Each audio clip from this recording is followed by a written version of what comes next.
يعني بصراحة هذا هو الاحتلال الإسرائيلي. تخيل معي إنه اليوم هو ال58 للعدوان الإسرائيلي على قطاع غزة، كلها نفس الأيام، كل يوم نفس القتل، نفس الاستهدافات، نفس الإبادة الجماعية، نفس الأشلاء، نفس الأطفال المقطوعة رؤوسهم، نفس العائلات اللي بيتم إبادتها بس بالدور.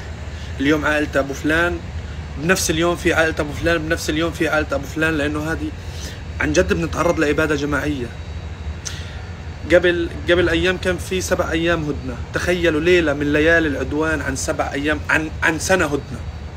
الاحتلال الإسرائيلي عمال ببيدنا. في بداية العدوان قال لأهل شمال غزة علشان تحافظوا على أرواحكم روحوا على جنوب غزة.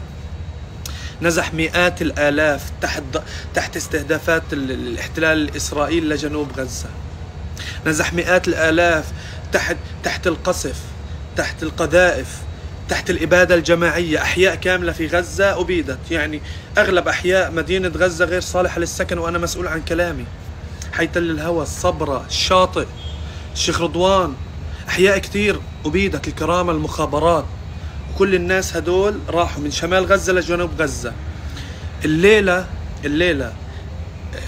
اللي صار في شمال غزة شفناه في جنوب غزة، بس عدد الضحايا حيكون أكتر، عدد الشهداء حيكون أكتر، لأنه مئات الآلاف سابوا بيوتهم وإجوا هان.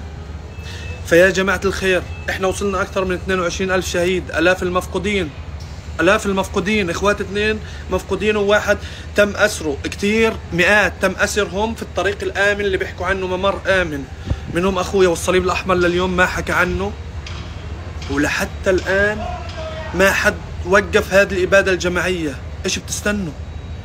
أنا نفسي أفهم شو بتستنوا. يعني الاحتلال يخلص علينا كلنا؟ بدكم ترتاحوا منا؟ فهذه رسالة للعالم، هذه رسالة للعالم.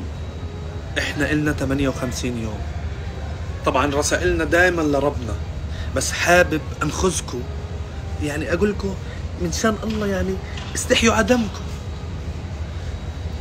ولكم بدناش هدن، ولكم بدناش أكل وشرب، وحياة الله في ال7 أيام هدنة نفس أيام العدوان. وأنا عن نفسي كانت أصعب بالنسبة إلي، لأنه هم بيحكوا إنه بنجيب لكم قوافل مساعدات وأنتم بادوا عادي، وما بنشوفها، لأنه اللي بتحكم فيها الغرب، حكم فينا في بلدنا. أنا عن نفسي حاليا مريض مش قادر أتعالج. كل جنوب غزة مرضى، لأنه إذا واحد مرض في أماكن النزوح كل المكان بمرض. وسمعتوا كتير حكي إنه كل أماكن النزوح فيها أمراض، فيها أوبئة، فيها. وشفتوا الناس كيف بطبخوا في البلاستيك. ما احنا تسممنا زمان، الحجة بتحكي لي احنا بنتعرض لإبادة جماعية وقفوها. أهالي غزة بتعرض لإبادة جماعية وقفوها. وأنا يعني بدي أريحكم، قد ما تعملوا في قطاع غزة والله مش حيتهجروا. احنا قاعدين هنا، بس بقولكم انه احنا في إبادة جماعية. استحيوا على حالكم شوية وتحركوا بس.